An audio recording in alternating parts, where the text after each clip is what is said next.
Gupta empire की अगर बात करें तो गुप्ता एम्पायर नर्दर्न इंडिया में इमर्ज हुआ in the 4th century AD.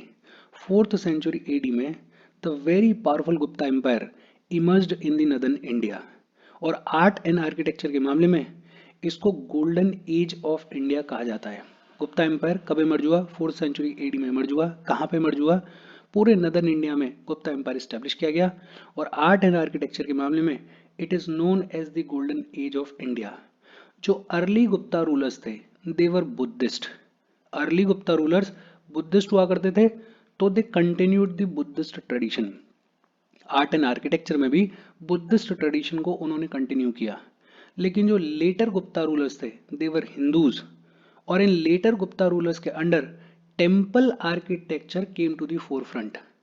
But हाँ, जब हम ये कहते हैं कि लेटर फेज में जो गुप्ता रूलर्स थे देवर हिंदूज, देवर ब्राह्मणिकल रूलर्स, तो इसका मतलब ये नहीं है कि सिर्फ टेम्पल आर्किटेक्चर पे ही कामकाज हो रहा है, बाकी रिलीजन्स के लिए भी कामकाज हो रहा है। बट हाँ, temple architecture came to the four front.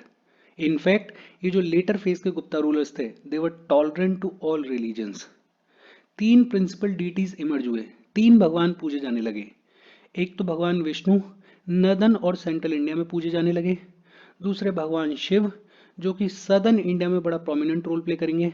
और तीसरी माँ शक्ति जो कि ईस्टर्न इंडिया में और मलाबार कोस्ट में बहुत ही ज़्यादा प्रोमिनेंट हो जाएंगी। बेसिकली गुप्ता एम्पायर के under art and architecture peaked. Art and architecture context में it is the golden age of India. देखो बहुत सिंपल, दो तीन सिंपल सिंपल चीजें अगर याद रखें तो गुप्ता एम्पायर कब इमर्ज हुआ? 4th सेंचुरी एडी में इमर्ज हुआ। ये जो गुप्ता एज है it is known as the golden age of India. जो अर्ली गुप्ता रूलर्स थे देवर बुद्धिस्ट, और जो लेटर गुप्ता रूलर्स थे देवर हिंदूज। और लेटर गुप्ता रूलर्स के under the temple architecture came to the forefront. बहुत बेसिक सी बातचीत है। अच्छा, गुप्ता एज के अंदर सबसे पहले हम बात करेंगे केव्स के बारे में। और केव्स का जो डेवलपमेंट है वो कांस्टेंट रहेगा, जैसा पहले से चला आ रहा था वैसे ही केव्स का डेवलपमेंट होता रहेगा। लेकिन जो एक स्पेशल फीचर ऐड हुआ इस गुप्ता एज के दौरान वो था कि केव्स में मुराल पेंटिंग्स की जाने लगी। मुराल पेंटिंग्स का मतलब क्या होता है? Basically painting directly on the wall या painting directly on the ceiling. तो ये जो मुराल पेंटिंग्स हैं ये एक एडेड फीचर था इस गुप्ता एज का। बहुत प्रोमिनेंट केव्स बनाई गई, जैसे अजंता केव्स बनाई गई, एलोरा केव्स बनाई गई। सबसे पहले हम बात करेंगे अजंता केव्स के बारे में, और यूपीएससी के पॉइंट ऑफ व्यू से बेहद ही इंपॉर्टेंट है। रॉक कट केव्स हैं, कहाँ पर हैं? शादरी रेंजेस में हैं, औरंगाबाद के पास महाराष्ट्र में। महाराष्ट्र औरंगाबाद में ये जो अजंता केव्स हैं वो लोकेटेड हैं। अजंता केव्स को कब डेवलप किया गया? 200 बीसी से लेके 650 एडी के बीच में अजंता केव्स को डेवलप किया गया। कब डेवलप किया गया? 200 बीसी से लेके लगभग 650 एडी के बीच में अजंता केव्स को डेवलप किया गया। ये जो इमेज है खूबसूरत सी, ये इमेज है अजंता केव्स की। अजंता केव्स बेसिकली 29 केव्स का एक ग्रुप है। और ये जो 29 केव्स हैं इनमें से 25 बिहाराज हैं और 4 चैत्याज हैं। बिहाराज और चैत्याज का मतलब क्या होता है? होपफुली आपको याद होगा, पिछले सेशंस में कई बार हमने इसके बारे में बातचीत की है। बहुत सिंपल, अजंता केव्स कहाँ पर है? शादरी रेंजेस में है, महाराष्ट्र औरंगाबाद के पास में। कब डेवलप की गई? 200 बीसी से लेके 650 एडी के बीच में अजंता केव्स को डेवलप किया गया। टोटल अजंता केव्स में कितनी केव्स हैं? 29 केव्स हैं। इन 29 केव्स में से 25 बिहाराज हैं और 4 चैत्याज हैं। बहुत सिंपल सी बातचीत है। अच्छा, ये जो अजंता केव्स हैं ये किसने बनाई? ये बनाई बुद्धिस्ट मॉन्क्स ने। और किसका सपोर्ट मिला इन बुद्धिस्ट मॉन्क्स को? वाका टाका किंग्स का सपोर्ट मिला, स्पेशली किंग हरिसेन का सपोर्ट मिला। अजंता केव्स को बनाने के लिए फ्रेस्को पेंटिंग टेक्निक को यूज किया गया है। फ्रेस्को पेंटिंग टेक्निक क्या होती है इसके बारे में अगली ही स्लाइड में हम बातचीत करेंगे। दो बेसिक चीजें, एक तो ये जो अजंता केव्स हैं ये किसने बनाई? बुद्धिस्ट मॉन्क्स ने बनाई। लेकिन सपोर्ट किसने किया? वाका टाका किंग्स ने सपोर्ट किया। स्पेशली अगर बात करें तो किंग हरिसेन ने इनको सपोर्ट किया। इन केव्स को बनाने के लिए पेंटिंग की किस टेक्निक को यूज किया गया है? फ्रेस्को टेक्निक को यूज किया गया है। जो कलर्स यूज किए गए हैं इन केव्स में वो कहाँ से ऑब्टेन किए गए थे? लोकल वेजिटेशन से और मिनरल से ऑब्टेन किए गए थे।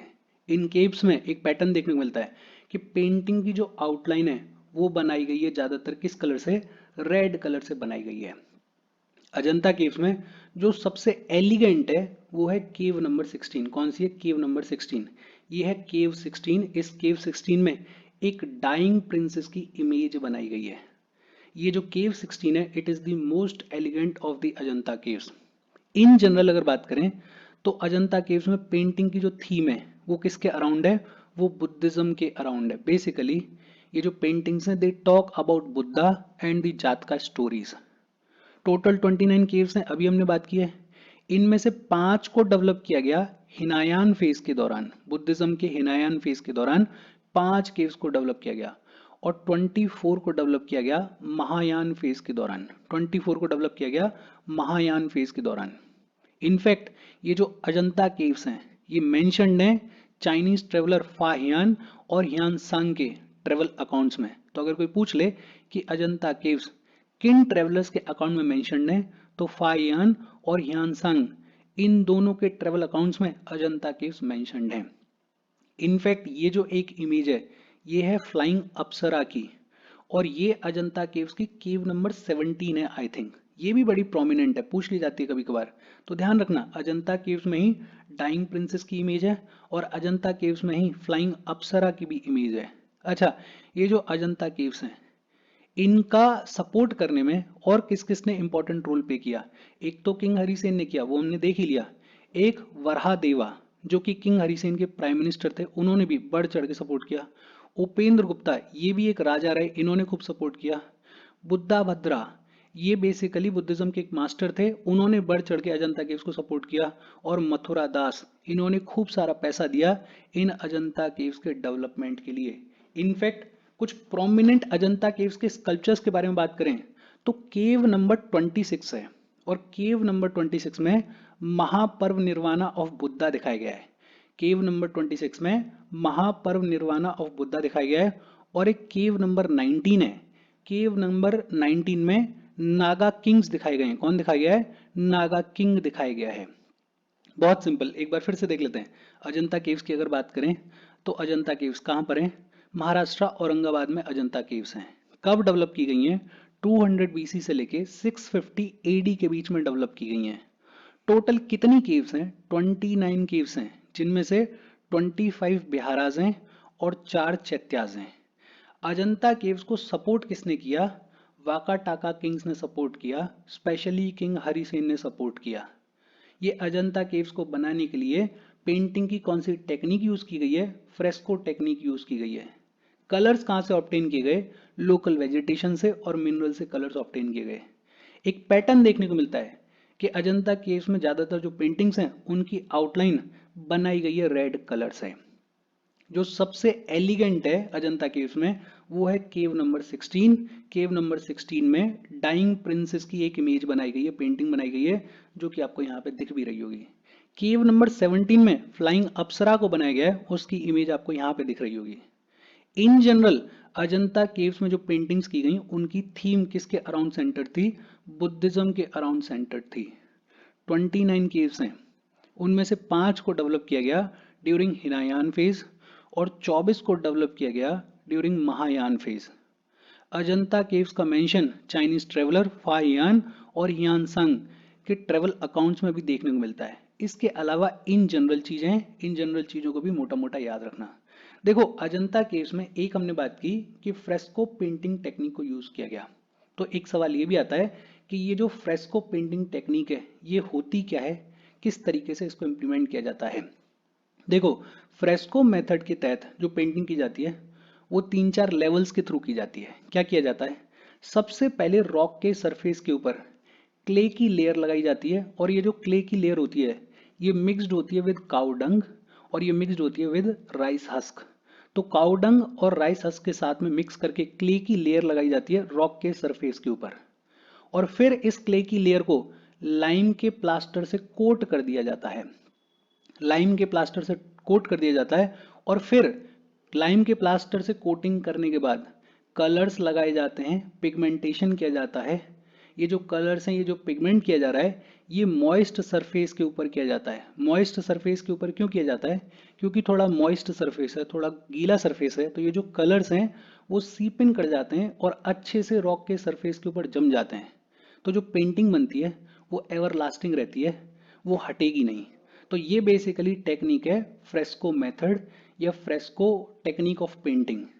इसी मेथड को यूज करके डाइंग प्रिंसेस की इमेज बनाई गई है, जिसको पिछले स्लाइड में हमने देखा है। इसी मेथड को यूज करके फ्लाइंग अप्सरा की भी पेंटिंग बनाई गई है। इन दोनों चीजों को अभी हमने इमेज में देखा है। देखो, ये जितना भी आर्ट एंड कल्चर है इसमें फैक्ट्स ज़्यादा हैं और फैक्ट्स आपको याद रखने पड़ेंगे। याद कैसे होंगे? जैसे जैसे मैं पढ़ाते जा रहा हूँ, आप अपना एक पेज लो, छोटी छोटी इंपॉर्टेंट चीज़ों को लिखते जाओ और फिर उनको 2-4 बार रिवाइज करो।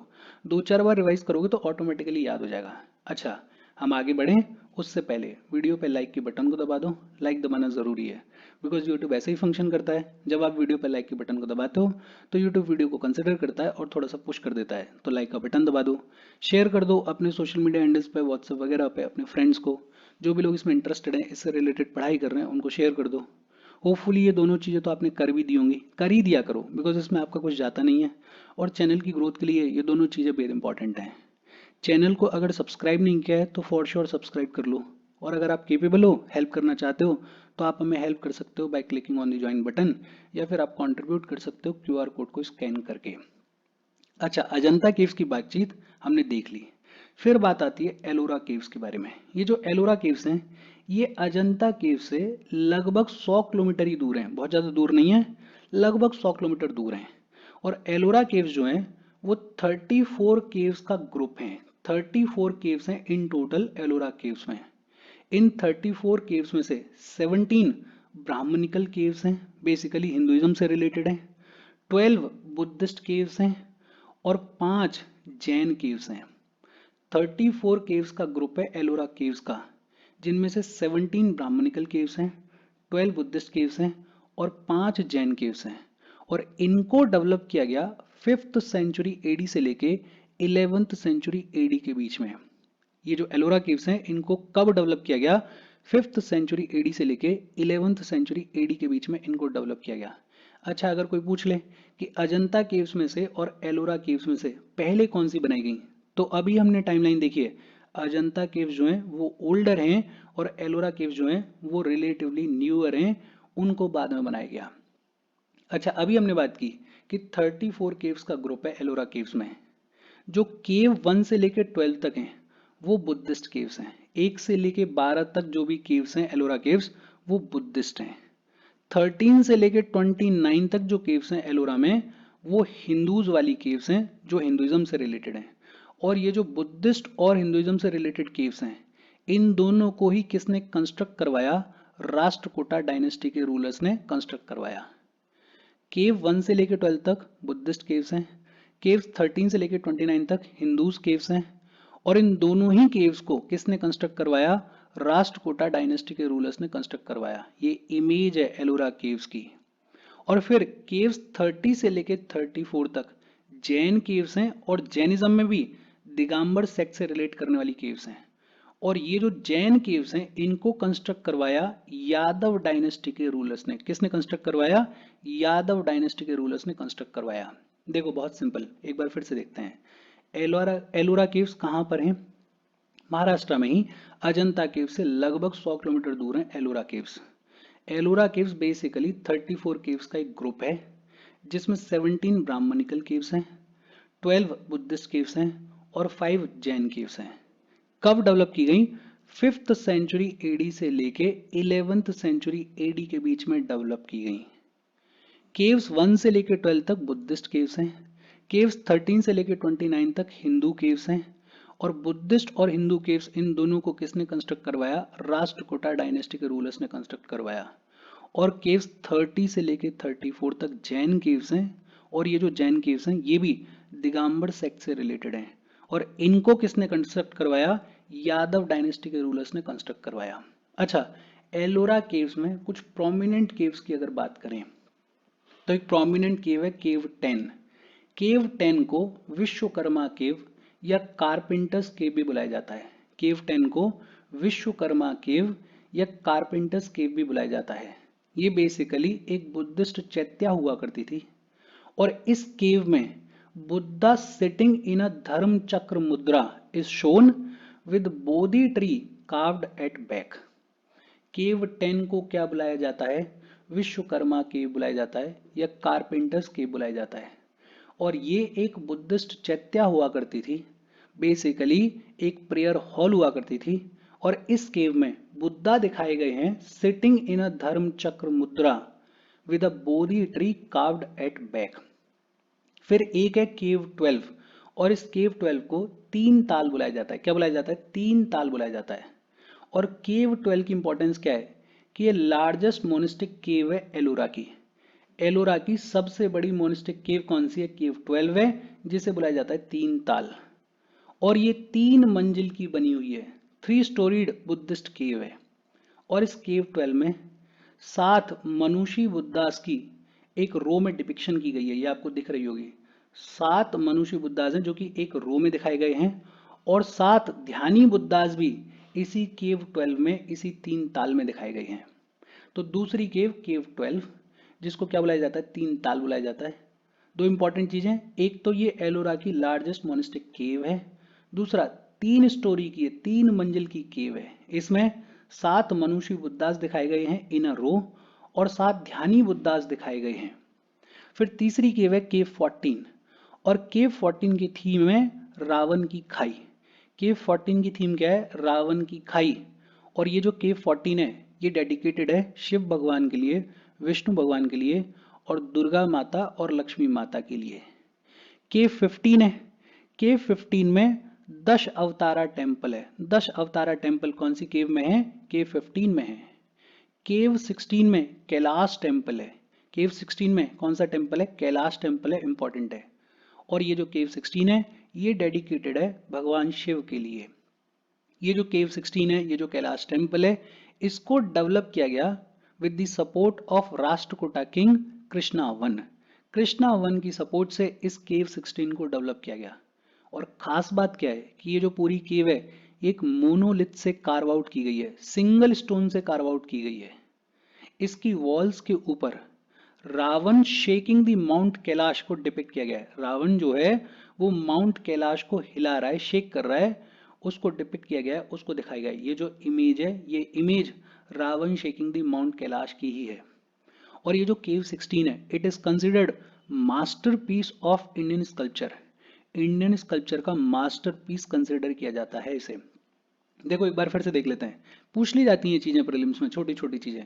केव 10 को क्या बुलाया जाता है? विश्वकर्मा केव बुलाया जाता है या इसको कारपेंटर्स केव भी बुलाया जाता है। और इस केव 10 की खास बात क्या है कि बुद्धा जो हैं वो धर्म चक्र मुद्रा में बैठे हुए हैं, वो दिखाए गए हैं। केव 12 को तीन ताल बुलाया जाता है और केव 12 की खासियत क्या है कि it is the largest monastic cave in Ellora. दूसरा 3 मंजिल की है। इसमें 7 मनुष्य बुद्धास को इन रो दिखाया गया है और 7 ध्यानी बुद्धास को भी दिखाया गया है। केव 14 थीम क्या है? रावण की खाई।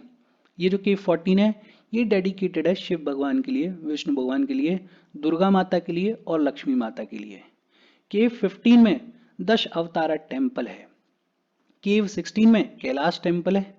और ये जो केव 16 है ये किसके सपोर्ट से बनवाई गई? राष्ट्रकूटा किंग कृष्णा वन के सपोर्ट से बनवाई गई।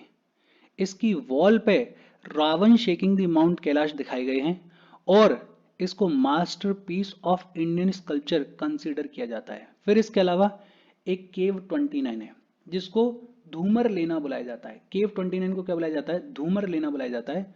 और इसकी खास बात क्या है कि ये जो केव 29 है ये एलिफेंटा केव्स को रेप्लिकेट करती है। कुछ कुछ हद तक ये एलिफेंटा केव्स को रेप्लिकेट करती है। एलिफेंटा केव्स भी कहाँ पर है? महाराष्ट्र में ही है, तो थोड़ा सा कनेक्शन भी दिखाई देता है। फिर एक केव 21 है। ये जो केव 21 है इसको क्या बुलाया जाता है? रामेश्वर लेना बुलाया जाता है। क्या बुलाया जाता है? रामेश्वर लेना बुलाया जाता है। दो बड़ी फेमस जैन केव्स हैं, कौन कौन सी? एक इंद्र सभा जो कि केव 32 है और दूसरी जगन्नाथ सभा जो कि केव 33 है। दो फेमस जैन केव्स, एक इंद्र सभा जो कि केव 32 है और दूसरी जगन्नाथ सभा जो कि केव 33 है। देखो एक बार फिर से देखते हैं, हमने जो भी बातचीत की उसको फटाफट से मोटा मोटा देख लेते हैं। अजंता केव्स कहाँ पर है? महाराष्ट्र में है। कब डेवलप की गई? 200 BC से लेके 650 AD के बीच में डेवलप की गई।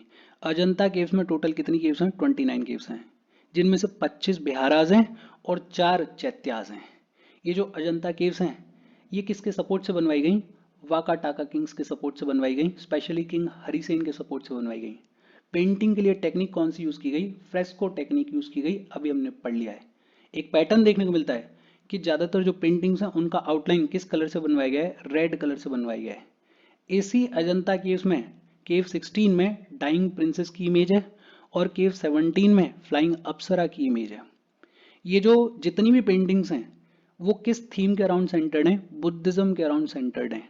29 केव्स में से 5 को डेवलप किया गया हिनायान फेज के दौरान और 24 को डेवलप किया गया महायान फेज के दौरान। इंपॉर्टेंट क्या है कि ये जो अजंता केव्स हैं वो मेंशन्ड हैं फाहियान और हियानसेंग के ट्रेवल अकाउंट्स में। फिर इसके बाद हमने बात की एलोरा केव्स के बारे में। एलोरा केव्स भी कहां पर है? वही महाराष्ट्र में है।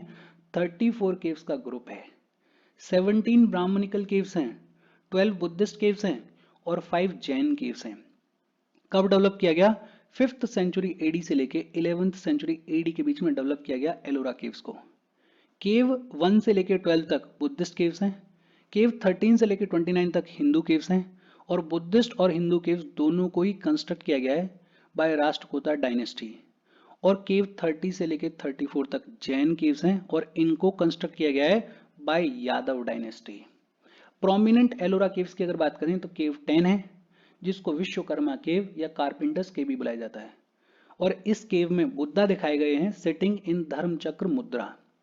केव 12 को 3 ताल बुलाया जाता है। एलोरा की लार्जेस्ट मोनेस्टिक केव है, 3 स्टोरी की बनी हुई है, 3 मंजिल की बनी हुई है।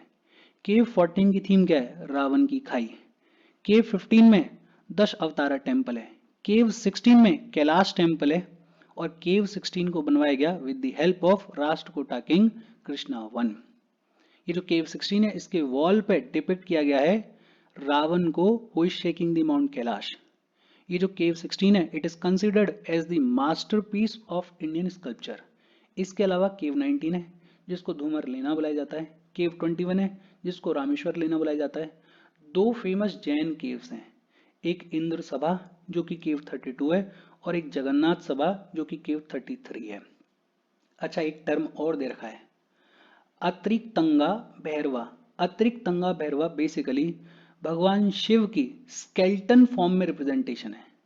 भगवान शिव की स्केल्टन फॉर्म में रिप्रेजेंटेशन को क्या बुलाया गया? अत्रिक्तंगा भैरवा। और ये बहुत ही रिपीटेडली देखने को मिलता है एलोरा में। कुछ इस तरीके से भगवान शिव को दिखाया गया है। Basically the skeleton form of lord Shiva की रिप्रेजेंटेशन को क्या बुलाया गया? अत्रिक्तंगा भैरवा। और इसको बहुत रिपीटेटिवली कहाँ पे दिखाया गया है? एलोरा में दिखाया गया है। और इसके साथ आज की बातचीत हम खत्म कर रहे हैं। देखो, मैं जानबूझ के छोटे छोटे सेशंस रिकॉर्ड कर रहा हूँ 20 25 30 मिनट के, बिकॉज ये जो सेशंस हैं इनमें फैक्ट्स ज़्यादा हैं और इन फैक्ट्स को याद रखने के लिए आपको थोड़ा मेहनत करनी पड़ेगी। 2-4 बार आपको किताब या अपने नोट्स देखने पड़ेंगे। सेशन को ढंग से देखो, 2-4 बार देखो, तब आपको चीज़ें दिमाग में सेट हो जाएंगी। इनिशियली डिफिकल्ट लगेगा, लेकिन जैसे जैसे आप देखते जाओगे आप रियलाइज करोगे कि ये चीज़ें आपको बहुत इजीली याद होंगी, बहुत इजीली रजिस्टर होंगी। थोड़ी मेहनत और थोड़ा पेशेंस रखना, सारी चीज़ें सॉर्ट आउट जाएंगी। कोई डाउट हो कमेंट करके पूछ लेना। Thank you very much.